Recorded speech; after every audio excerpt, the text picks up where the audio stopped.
Hi guys, welcome back to Best Vicky Ever, and welcome if you're new here. So in today's video, what I'm going to be talking about is my favourite subject in the world, which is talking about Netflix shows. In this video, what I'm going to be talking about is black shows that I think are top tier. So the first show I'm going to talk about is called Girlfriends. This show recently got put on Netflix, like Twitter went crazy. It was a show that a lot of people used to watch back in the day, but honestly I never even heard about this show. But this show slaps. Like, I think it's such a timeless show. It's about a girl group. There's 4 of them and they have like such different personalities, but they're similar but different personalities. Like, one's a lawyer and like a hopeless romantic, another one is like a mum and doesn't put up with no crap. Like, she has a very famous line of saying, if you watch it, you'll hear her say that all the time. Another one is bad and bougie. Like, before that was a thing, like she is so bougie, too bougie and bad, but it's so funny to see like the way she acts. Another one is very like carefree and still trying to figure out life, and like you go on a journey with all of them. It's a good show. I feel like they talk about like a lot of like black topics as well, things that like concern the black community. I think they kind of like they put it in, you know what I mean, and it's not too much and it's very like organic. It isn't very forced, which is good. I definitely recommend that one. I'd give that an 8.5. Like, I really like Girlfriends, and there's like a few seasons, there's a decent amount of seasons, so like you actually get to see them like go through different trials and go through different challenges and like figure out life essentially. So it's a really good show. Next show I'm going to talk about is an amazing show. It's called Blood and Water. If you haven't watched that, please go and watch that. It's a South African series, and honestly it put me on to like actually trying to branch out into different kind of like African shows in a sense, because I'm always sticking to what I know in terms of like watching African American shows that are black, or like British shows that are black, or like Nigerian shows that are black, but like actually seeing that like there's actually more content out there. So Blood and Water are honestly amazing. It's pretty much about the main character, her name's Puleng, and she pretty much meets this other girl called Fikeli. I hope I'm not butchering their names, honestly, the way I'm saying Puleng, Fikeli, my accent is getting in the way. Anyway, yeah, so it's very much about them two, and Puleng kind of suspects that Fikeli is like her sister who was abducted at birth. She meets Fikeli at a party, and she kind of has these suspicions that potentially this could be her sister that was separated from her family. Them two kind of like get to know each other more, because Puleng kind of ends up going to Fikeli's school and trying to like find out more about her life. Like, they become like close friends, and like she's trying to figure out at the same time. So it's like, it's so interesting because it's like, I don't know, it's like a high school kind of show as well, so it has a lot of drama and it is so top tier. What I'd give Blood and Water, I would give it a 9 out of 10. Yeah, a 9 out of 10. I'm waiting for season 2, really and truly. I think it's a really good show. I really like it. A lot of drama. I love drama, and yeah, it was just different, and they left on a cliffhanger, so I'm waiting for season 2. The next show I'm going to be talking about is called Greenleaf, and this show, ciao, is about church, a very chaotic church. So it kind of starts off with, she's kind of like the main character, her name's Grace, and she's part of the Greenleaf family, which is pretty much what the show is like centered around. Then she left home quite early on, and after like 20 years not being with her family, she comes back into the fold, and like that's kind of where like the storyline starts. She's got a daughter as well, so like she's returning back to the church, which her family are pretty much run the church. Like, her dad is the head pastor, and yeah, like all of them are so heavily involved in the church. But this show, guys, some churches can have scandal, but this church is scandalous. Like, the things that go on, the secrets that kind of get unveiled and revealed as time goes on, it's wow. It's really just wow. So I'd say, guys, if you want drama, if you want to be shocked, if you want a wow factor, go watch Greenleaf. And what I'd give it out of 10, I'd give it 7.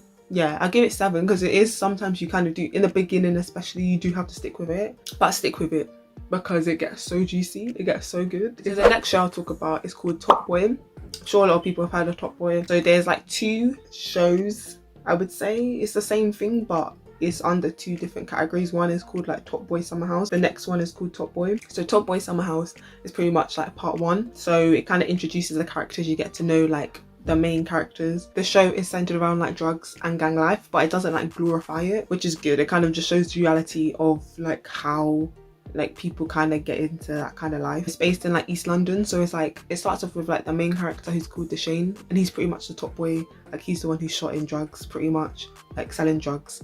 If people don't know what shotting is, and he's got a friend called Scully who's pretty much like, he's kind of like the partner in crime. And this pretty much also is centered around this character called Renelle, who kind of is very young and kind of gets like sucked into like the drug game life just because of circumstances. Like his mum kind of had a mental breakdown. He kind of needed to fend for himself, so he kind of like fell into it unintentionally. So Renelle kind of had to grow up very quickly, and kind of was forced into this life out of like survival. And then the Top Boy, which is like the most recent one, is kind of just a continuation of that. So you see the main characters, Renelle's not in it, but people like Deshane and Scully are in it, and a few other characters that you do see there. But in this one, it's like, I don't want to give too much away because this is a continuation, but it's pretty much like, let's just say there's a new Top Boy in town, yeah. Let's just say that. But both of them are really good. I think it just shows the reality of like being involved in like gangs and drugs and things like that, actually like how it starts and kind of like the realities around it as well, which is good because it kind of like, it's less stigmatized, because you realize that like more time it's not really like the life they choose, it's like the life just chose them, unfortunately. Yeah, but it definitely doesn't glorify it. So I'd give it out of 10, I'd give it 7.5. I do like Top Boy, but I feel like, man, it's just because I can't relate, that's why. I mean, I went to school in East London, but I don't ever really see the reality of it. It's good to like see it from a different perspective, like seeing a different perspective and like how it actually all plays out in real life, even though it's like a drama, but you can tell it's like, is very like drawn from real life. Next show I want to talk about is called Dear White People. So pretty much what it's about is like a group of like black people in a predominantly white Ivy League college called Winchester University. It's so interesting because you see that like different kind of black people portrayed. So you see like people who are very political, people who are nerdy, people who are very bougie, but they're all kind of facing like similar problems, like being kind of like in a predominantly white institution, and all like different kind of issues that you can face. Kind of starts off with the main character called Sam, and she's got a radio show called Dear White People, which is why it's called Dear White People, and she kind of talks on like different issues that black people are going through in the university. And I think this is how it starts. I don't want to do spoiler alerts, but she kind of talks about issues like white students doing blackface at a party. So yeah, it's so interesting just seeing like different black people being portrayed and like their interactions, and like they're different, some of them are different, but then they kind of like form different kind of like groups, and then they sometimes clash, but then they also work together. So it's very, very interesting. Yeah, I think there's like 2 seasons out. I think they're gonna do another season. I'd rate it a 7. Yeah, I'd rate it a 7. I do like Dear White People. It's a good one. It's like, it's an easy watch. It's interesting. It's about African Americans, their experience in the Ivy League college, which kind of is similar-ish to like attending like, I don't know, a Russell Group university or predominantly white university at in the UK, which I kind of did. So I kind of I could relate to kind of being like few in numbers and like dealing with certain kind of like black issues you could face in predominantly white institutions. The next show I'm going to talk about is called Lupin. It's spelled Lupin, but I'm trying to do the French, you know what I mean? I'm trying to respect the thing.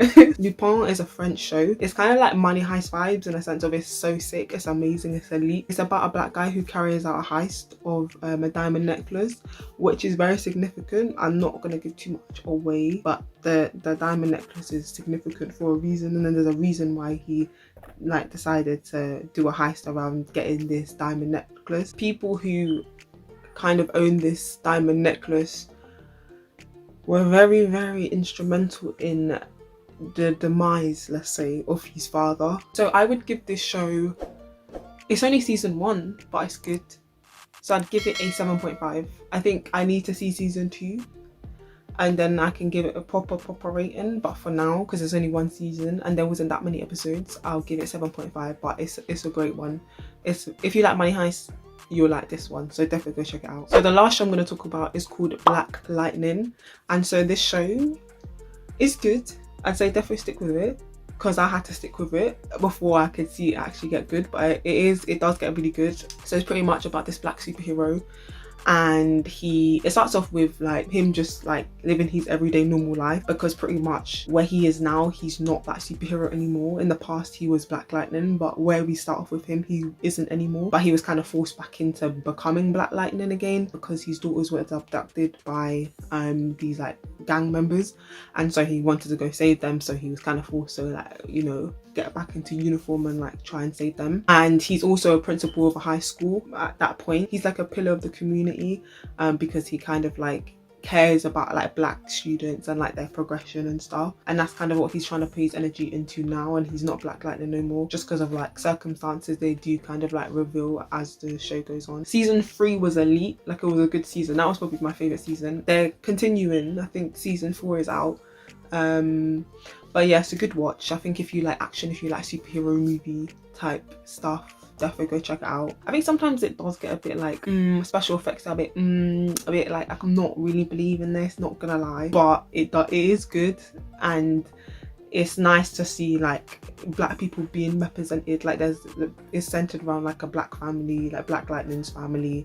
He's got children and he's got a wife as well, and like the Black students in the high school, like there's a lot, it's all centered around like Black, because it's in a Black community. A decent watch. I'd give it a 6 point, I was gonna say 5, 6.8. I think it's good, but it's not my favorite, but I think it's definitely worth watching if you're like into action. It did take me some time to get into it, so that's why I can't rate it higher, but it is definitely good watch if you like action and stuff. So yeah, definitely go check that out. I hope you guys have enjoyed this video and me reviewing different kind of Black shows that you can actually go watch on Netflix. There's a lot out there. There's so much more even that I didn't even mention that I wish I could have mentioned. If you want to see more videos around like Netflix shows, and even not Netflix shows, if you just want me to even branch out of there and just talk about like the best kind of like comedy or like best shows ever, I can do that. So comment down below what you want to see from me next in terms of like shows and stuff, or even just general ideas. Also make sure you are subscribed to my channel, follow me on my social medias as well, and I'll see you in my next video.